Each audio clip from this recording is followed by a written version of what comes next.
Good morning dear student. मैं नरेंद्र चौधरी आपके अपने यूट्यूब चैनल अर्जुन जी के एकेडमी में आपका तहे दिल से हार्दिक अभिनंदन करता हूं। साथियों, अगर आपने हमारे यूट्यूब चैनल को सब्सक्राइब नहीं किया है तो सब्सक्राइब करें और घंटे के बटन को दबाना न भूलें। प्यारे विद्यार्थियों, कुछ दिनों से व्हाट्सएप मैसेंजर पर एक ही सवाल उठता है कि सर आप और अन्य क्लासें कब लाओगे, कब से स्टार्ट होंगी। तो प्यारे साथियों, राजस्थान पुलिस और दिल्ली पुलिस की एग्ज़ाम को देखते हुए आज हम भारत के भूगोल की चर्चा करेंगे। जो राजस्थान की पटवार की एग्ज़ाम है उसमें भी भारत के भूगोल के बारे में पूछा जाता है। राजस्थान पुलिस की एग्ज़ाम हो उसमें भी भारत के भूगोल के बारे में पूछा जाता है और दिल्ली पुलिस में तो अक्सर पूछा जाता है।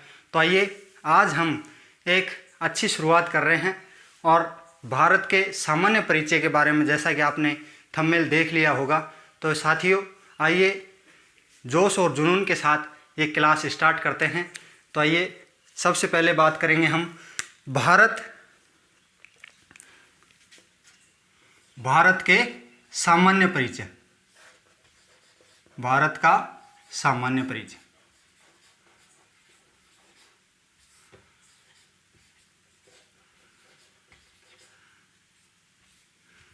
डियर स्टूडेंट, अगर आपने क्लास को शेयर नहीं किया है तो शेयर करें और ज़्यादा से ज़्यादा विद्यार्थियों के पास सेंड करें ताकि सभी को इस क्लास का फ़ायदा मिल सके।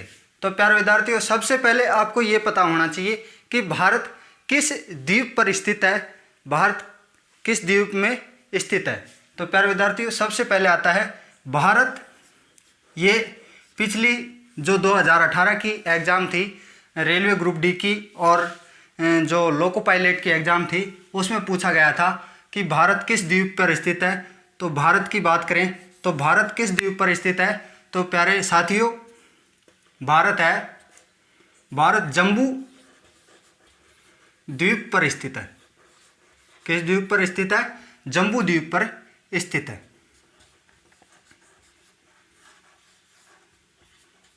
अब भारत की स्थिति के बारे में बात करेंगे। सबसे पहला सवाल यही उठता है और ये बहुत बार एग्जाम में पूछा गया है कि भारत किस द्वीप पर स्थित है। भारत किस द्वीप पर स्थित है? जम्बू द्वीप पर स्थित है। अब भारत की स्थिति के बारे में बात करें और स्थिति में भी दो प्रकार से हम चर्चा करेंगे। सबसे पहली चर्चा है विश्व के संदर्भ में। सबसे पहली चर्चा किस में करेंगे? विश्व के संदर्भ में। और दूसरी बात है एशिया महाद्वीप के संदर्भ में भारत की स्थिति क्या है।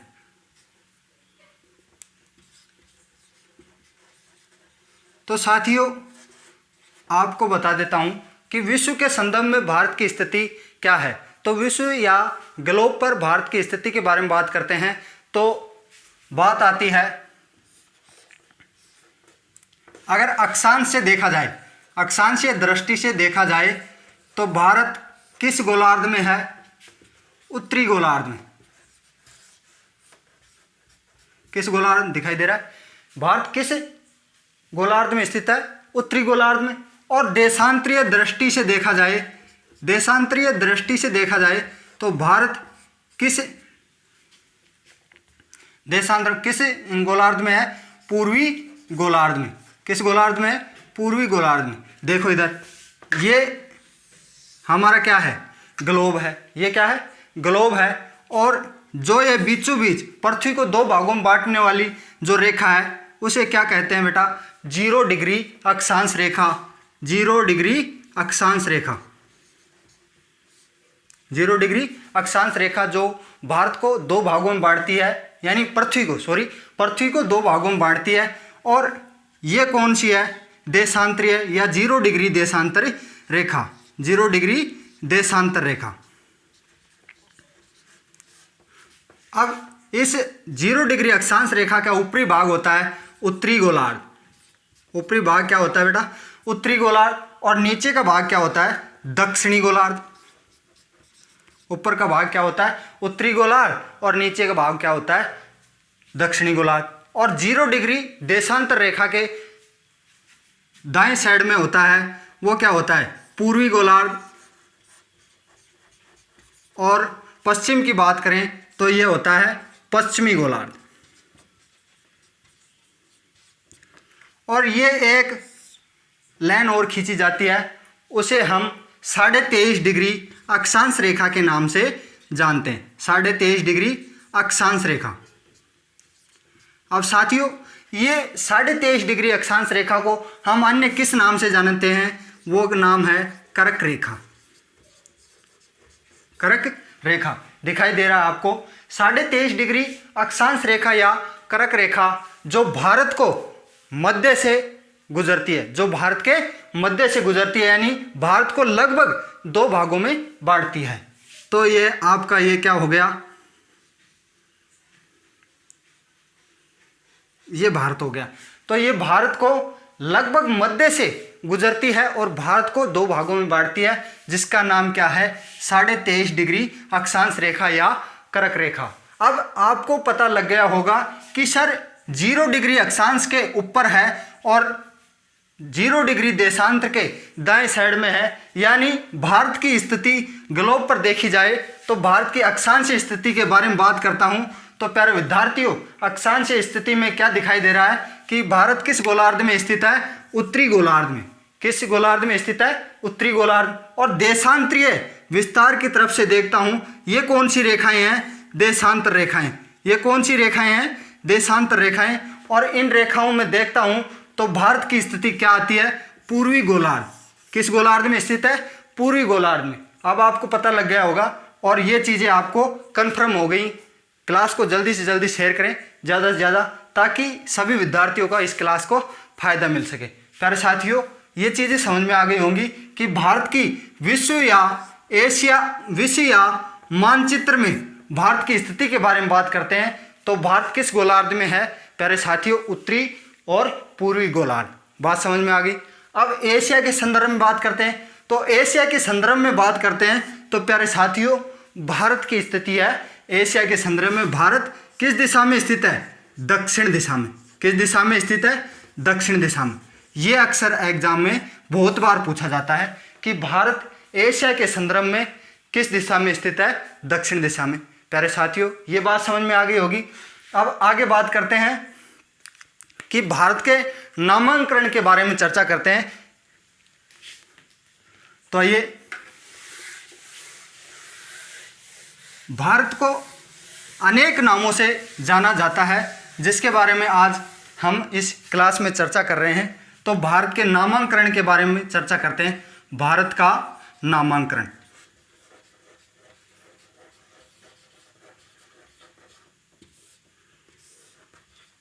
एक एक चीज ऐसी रटा दूंगा कि आपको रटने की जरूरत नहीं और कोई अन्य किताब पढ़ने की जरूरत नहीं है। तो प्यारे साथियों, ज़्यादा से ज़्यादा क्लास को शेयर करें और क्लास का फ़ायदा उठाएं। देखिए, भारत का नामांकन के बारे में चर्चा कर रहा हूं। तो भारत के नामांकन के बारे में बात करते हैं तो सबसे पहले नाम आता है भारत। सबसे पहले नाम आता है भारत, फिर उसके बाद नाम आता है इंडिया, और फिर हिंदुस्तान, और संविधान के बारे में पूछा जाता है कि संविधान में भारत को अन्य किस नाम से जाना जाता है। तो संविधान के बारे में भी मैं इधर लिख देता हूं कि संविधान में क्या कहा जाता है भारत को। तो प्यारे साथियों, भारत राजा भरत के नाम पे पड़ा था, और राजा भरत के नाम पे पढ़ने पर, और राजा भरत क्या थे? आर्य थे। तो आर्यों ने क्या कहा? भारत को क्या कहा? भारत। आर्यों ने क्या कहा? भारत। और इंडिया किसने कहा? यूनानियों ने। यूनानियों ने किसे?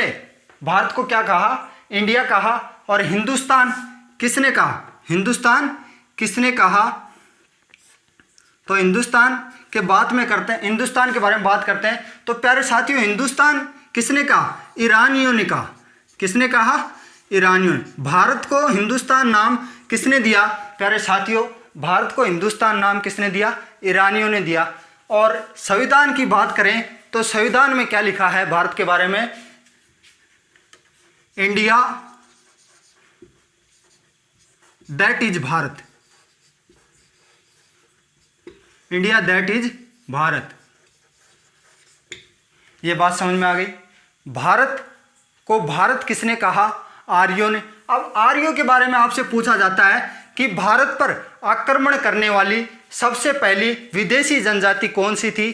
तो प्यारे साथियों, भारत पर आक्रमण करने वाली सबसे पहली जाति कौन सी थी? आर्य। ये अक्सर आपसे पूछा जाता है।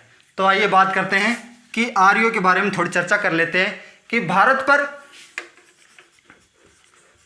पर आक्रमण करने वाली, ये दिखाई तो दे रहा है, भारत पर आक्रमण करने वाली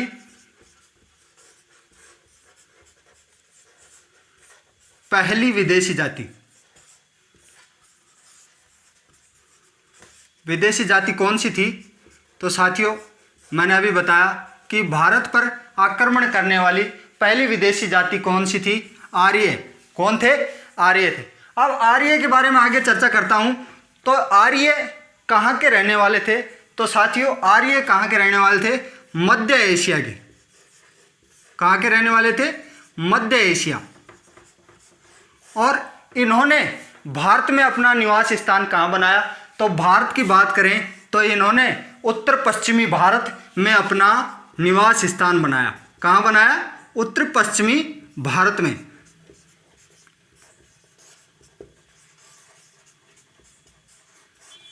उत्तर पश्चिमी भारत में अपना निवास स्थान बनाया। अक्सर आपसे किसी भी वनडे कॉम्पिटिटिव एग्जाम में यह क्वेश्चन बहुत बार पूछा जाता है कि भारत पर आक्रमण करने वाली पहली विदेशी जनजाति कौन सी थी? तो साथियों, मैंने आपको बताया कि सबसे पहली जनजाति कौन सी थी? आर्य। और ये कहाँ के रहने वाले थे? मध्य एशिया के। और भारत में इन्होंने कहाँ अपना स्थान जमाया और कहाँ अपना निवास स्थान बनाया? उत्तर पश्चिमी भारत। बात सारे डाउट क्लियर हो गए होंगे। इंडिया नाम किसने दिया? यूनानियों ने दिया। हिंदुस्तान के बारे में बात करें तो हिंदुस्तान नाम किसने दिया? साथियों, ईरानियों ने दिया। और संविधान में भारत के बारे में क्या लिखा है कि इंडिया दैट इज भारत। ये क्लियर हो गया। आगे बात करते हैं। अब क्षेत्रफल के संदर्भ में भारत में की बात करते हैं कि क्षेत्रफल में भारत का कौन सा स्थान है और जनसंख्या में भारत का कौन सा स्थान है। तो साथियों, चलिए, अगर आपको कोई भी डाउट हो तो मेरे कमेंट बॉक्स में कमेंट लिखें और व्हाट्सएप नंबर आपको नीचे स्क्रीन पर दिखाई देंगे, उन पे अभी आप अपना मैसेज कर सकते हैं। साथियों, एंजॉय के साथ पढ़ोगे तो ऐसी कोई भी चीज़ नहीं है जो आपके समझ में नहीं आए। तो साथियों, आगे बात करते हैं कि क्षेत्रफल की दृष्टि से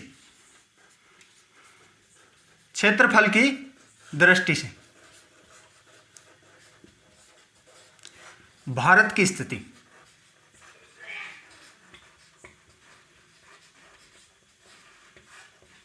अगर क्लास आपको अच्छी लगी हो तो ज़्यादा से ज़्यादा शेयर करें, लाइक करें और कमेंट करें। साथियों देखिए, अब क्षेत्रफल की दृष्टि से भारत की स्थिति के बारे में बात करें तो क्षेत्रफल में भारत का कौन सा स्थान है? तो क्षेत्रफल की दृष्टि से भारत का कौन सा स्थान है? साथियों, 7वां स्थान है। कौन सा स्थान है? 7वां स्थान है। यानी भारत से 6 देश और ऊपर हैं। यानी भारत का 7वां स्थान है और इससे पहले 6 देश और हैं। तो वो 6 देश कौन कौन से हैं, इसकी एक ट्रिक है साथियों। उस ट्रिक को आप याद रखेंगे।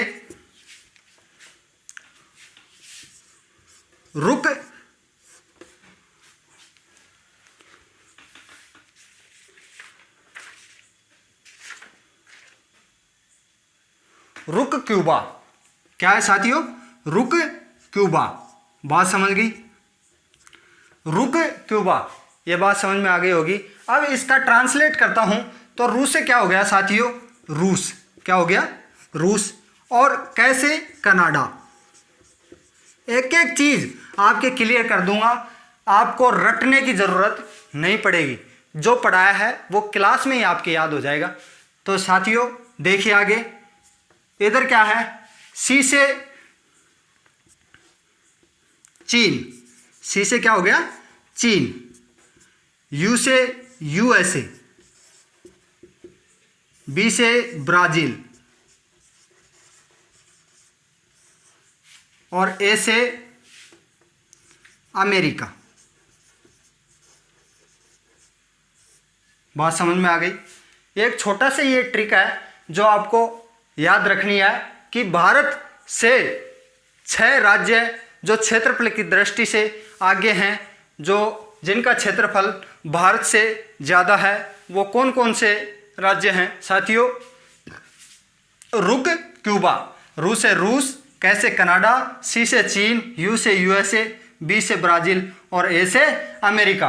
अब आपसे पूछ लिया जाए कि विश्व में क्षेत्रफल की दृष्टि से सबसे पहला देश कौन सा है, तो आपका आंसर क्या होगा? आजकल ये नहीं पूछता, आपको ऑप्शन देगा कि निम्न में से कौन सा देश क्षेत्रफल की दृष्टि से सबसे आगे है, यानी पहला स्थान है। तो रूस को छोड़कर बाकी अन्य आपको दे दिया जाएगा। तो आपको अगर ये ट्रिक याद होगी तो आप उसका आसानी से जवाब दे सकते हैं। प्यारे साथियों, समझ में आ गई होगी। आगे बात करते हैं। अब जनसंख्या के बारे में बात करता हूं। तो जनसंख्या में देखें तो भारत का कौन सा स्थान है? तो जनसंख्या की दृष्टि से, जनसंख्या की दृष्टि से भारत का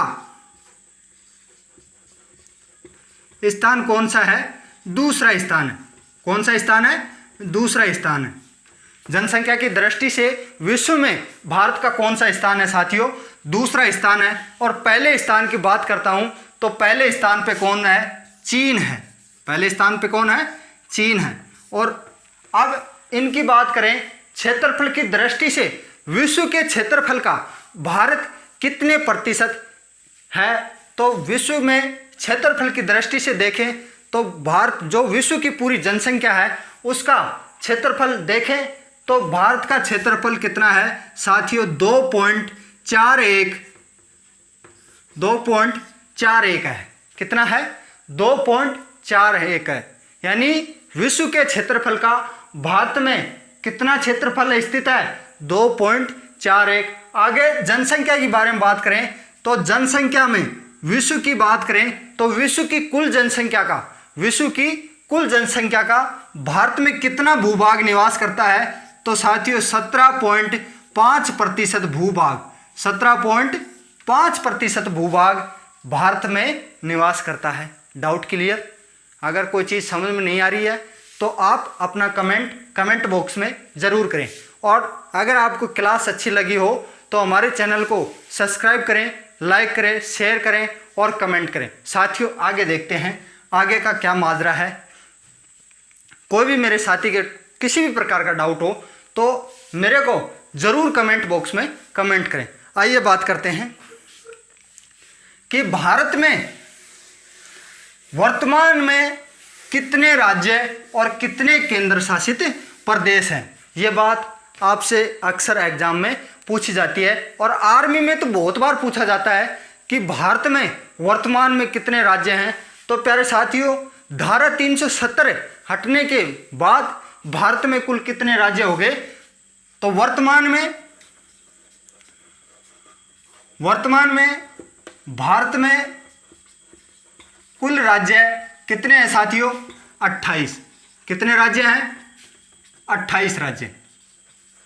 कितने स्टेट हैं? 28 स्टेट हैं। बात समझ गई? वर्तमान में कुल कितने राज्य हैं? 28 स्टेट हैं। और केंद्र शासित प्रदेश की बात करता हूं तो केंद्र शासित प्रदेश कितने हैं साथियों?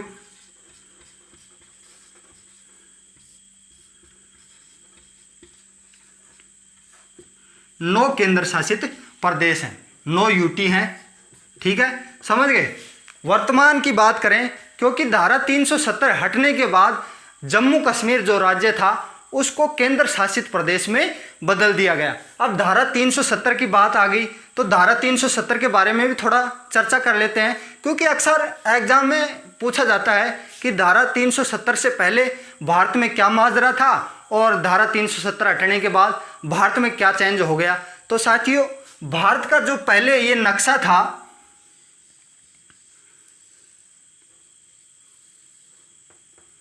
ये ऐसा कुछ, देखो मैं ऐसे ही बना रहा हूँ, ऐसे वो मत ले लेना। ऐसा कुछ भारत का नक्शा था।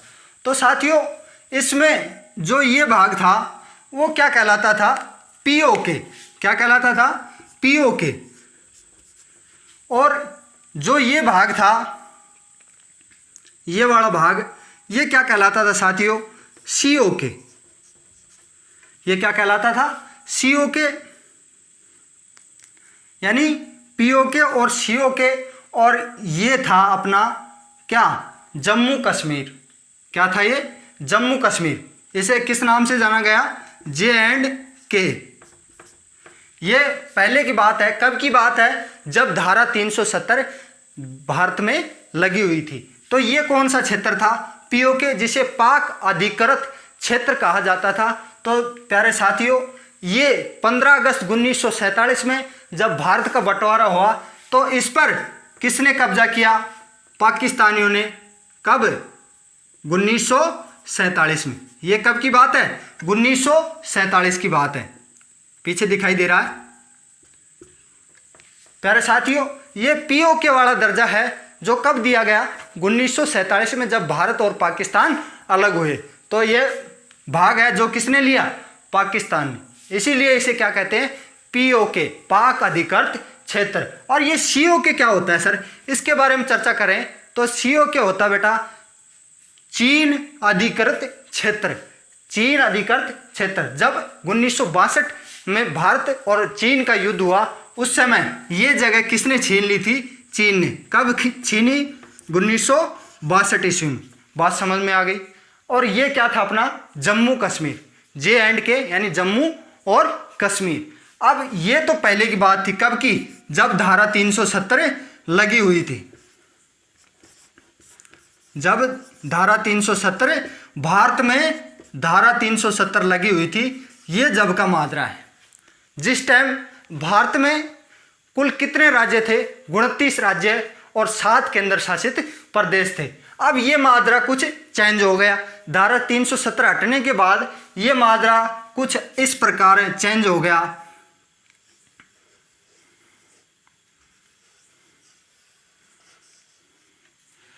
तो प्यारे साथियों ये पीओके और ये सीओके का जो मैटर है वो पूरा खत्म कर दिया गया। और ये क्या बना दिया गया, ये क्या है, पूरा लद्दाख क्षेत्र। कौन सा है, लद्दाख क्षेत्र। यानी यूटी फर्स्ट, जो अब यूटी बना है, जो अब केंद्र शासित प्रदेश बना है, वो कौन सा नया केंद्र शासित बना है, लद्दाख। और दूसरा है, ये है जम्मू कश्मीर। जम्मू कश्मीर ये दूसरा यूटी बना है। यानी भारत में अब कुल कितने केंद्र शासित प्रदेश हो गए, तो साथियों भारत में 9 केंद्र शासित प्रदेश हो गए। और नवनिर्मित केंद्र शासित प्रदेश कौन कौन से थे, लद्दाख और दूसरा जम्मू कश्मीर। जो ये पीओके और ये सीओके का जो मामला था वो अब खत्म हो गया। तो साथियों ये चीज़ आपको समझ में आ गई होगी और आपका ये डाउट क्लियर हो गया होगा। जल्दी से जल्दी क्लास को शेयर करें और ज़्यादा से ज़्यादा विद्यार्थियों के पास सेंड करें, ताकि गांव और देहात में जो बैठे हुए विद्यार्थी हैं वो सोए हुए हैं, उन्हें जगाएं और इस क्लास का आनंद लें। साथियों मैं आपके साथ हमेशा से जुड़ा रहूँगा और आपका ये ज्योग्राफी वाला पोर्शन कुछ ही दिनों में समाप्त हो जाएगा। तो एंजॉय करके पढ़िए। चलिए आगे बात करते हैं। धारा 370 के बारे में थोड़ी चर्चा कर लेते हैं। अब भारत में धारा 370 के समय और पहले और अब के समय क्या चेंज हो गया, तो सबसे पहले भारत में धारा 370 का माजरा क्या था। अब ये तो पहले की बात लिख रहा हूं और ये इधर अब, नाउ यानी अब, और ये कब की है, बिफोर की। तो इनमें डिफरेंट क्या था इसके बारे में आज हम चर्चा करने वाले। तो साथियों जब भारत में धारा 370 लगी हुई थी तब जम्मू कश्मीर को एक विशेष राज्य का दर्जा दिया गया था। कब, धारा 370 के समय भारत को जम्मू कश्मीर को एक विशेष राज्य का दर्जा, क्या था, विशेष राज्य का दर्जा था। दूसरी बात करें तो अलग ध्वज था, यानी जम्मू कश्मीर का अलग ही ध्वज था। तीसरी बात करें तो विधानसभा का कार्यकाल कितना था, जम्मू कश्मीर की विधानसभा का कार्यकाल, जबकि हमारे देश में संविधान सभा का कार्यकाल 5 वर्ष का होता था, लेकिन जम्मू कश्मीर में संविधान सभा का कार्यकाल कितना होता था, 6 वर्ष। ये बातें पीछे दिखाई दे रहे हैं क्या? संविधान सभा का कार्यकाल कितना था, 6 वर्ष। चौथी बात है कि जम्मू कश्मीर में दोहरी नागरिकता प्रणाली थी। क्या थी? दोहरी नागरिकता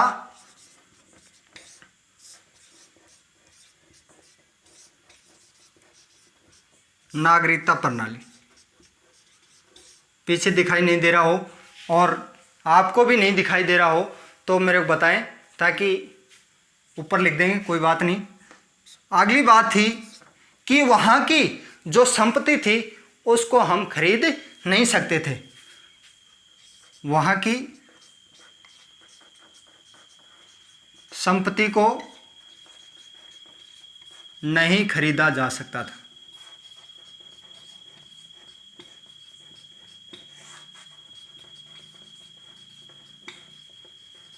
वहाँ की जो संपत्ति थी उसको नहीं खरीदा जा सकता था। और अगली बात है कि पाकिस्तानी थे जिनको जम्मू कश्मीर में अपनी नागरिकता दी जा सकती थी, लेकिन धारा 370 हटने के बाद अब क्या चेंजिंग हो गया, जम्मू कश्मीर का विशेष राज्य का जो दर्जा था उसे हटा दिया गया, यानी उसे केंद्र शासित प्रदेश बना दिया गया। दूसरी बात है अलग ध्वज, अब पूरे देश में केवल तिरंगा ही फहराया जाता है, यानी अलग ध्वज का दर्जा हटा लिया गया।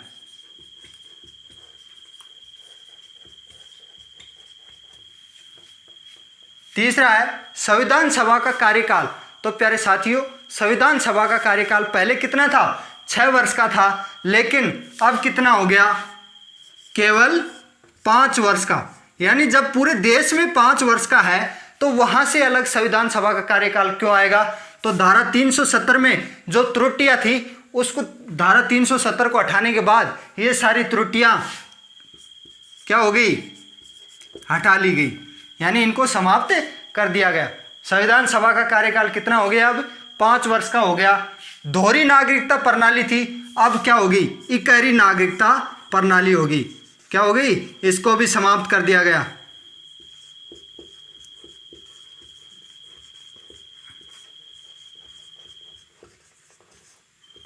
आगे बात है कि वहाँ की संपत्ति को हम खरीद सकते हैं। पहले क्या था, वहाँ की संपत्ति को नहीं खरीद सकते। अब कुछ बच्चे पूछ रहे हैं कि सर हम वहाँ शादी भी कर सकते हैं। हाँ, आप वहाँ शादी भी कर सकते हो, जैसी आपकी इच्छा। आप कहीं पे भी जाके वहाँ बस सकते हो, कहीं पे भी अपनी ज़मीन जायदाद खरीद सकते हो। अब संपूर्ण स्वतंत्रता मिल चुकी है। धारा 370 हटने के बाद जम्मू कश्मीर को एक विशेष राज्य का जो दर्जा था उसको आज कल धारा 370 के आने के बाद हटा दिया गया। प्यारे साथियों, आगे बात करते हैं।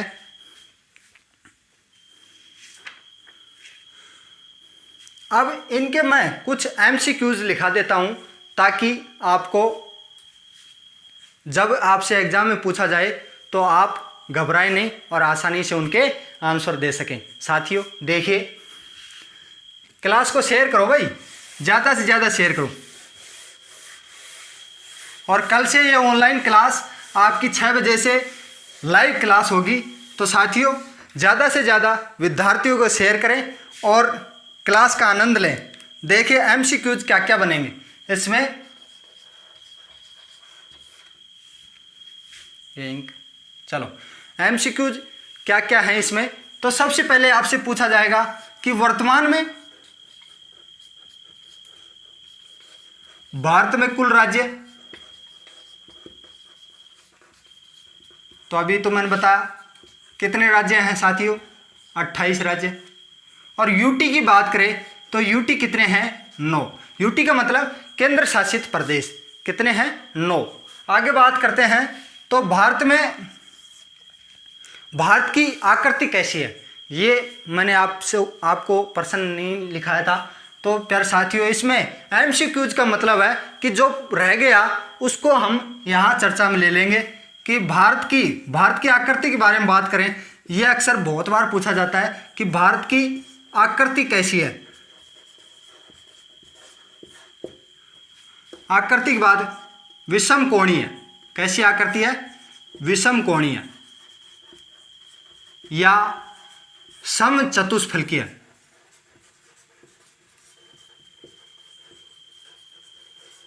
समचतुष्फलकीय। अब एक प्रश्न आपसे और पूछ लिया जाता है कि सर ये भारत की आकृति के बारे में विषम कोणीय और समचतुष्फलकीय किसने बताया? तो स्ट्रेबो एक नामक वैज्ञानिक था। स्ट्रेबो नामक एक वैज्ञानिक था जिसने क्या बताया कि भारत की आकृति कैसी है? विषम कोणीय चतुर्भुज या विषम कोणीय चतुर्भुज या समचतुष्फलकीय आकृति है। ठीक है, सॉरी, विषम कोणीय है, चतुर्भुज नहीं, समचतुष्फलकीय या विषम कोणीय। आगे बात करते हैं कि भारत में वर्तमान में कौन कौन से केंद्र शासित प्रदेश बनाए गए हैं। तो भारत में वर्तमान में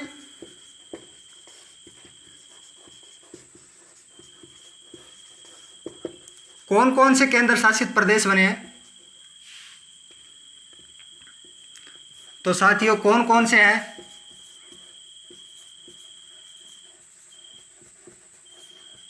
ये दिखाई तो दे रहा आप सबको। पहला है जम्मू कश्मीर। पहला क्या है? जम्मू कश्मीर। दूसरा क्या है? लद्दाख। ज़्यादा से ज़्यादा शेयर करो भाई, ऐसे क्लास में मज़ा नहीं आएगा। जब आप रुचि लेके नहीं पढ़ोगे तो मेरा कब पढ़ाने का मन नहीं करेगा। तो ज़्यादा से ज़्यादा क्लास को शेयर करो और सभी उन विद्यार्थियों तक पहुंच सके ताकि इस क्लास का आप सबको फ़ायदा मिल सके।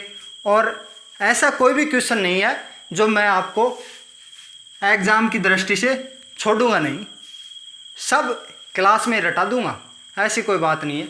चलिए, अगर आपको हमारी ये क्लास अच्छी लगी हो तो चैनल को सब्सक्राइब करें, लाइक करें, शेयर करें। जय हिंद, जय भारत दोस्तों।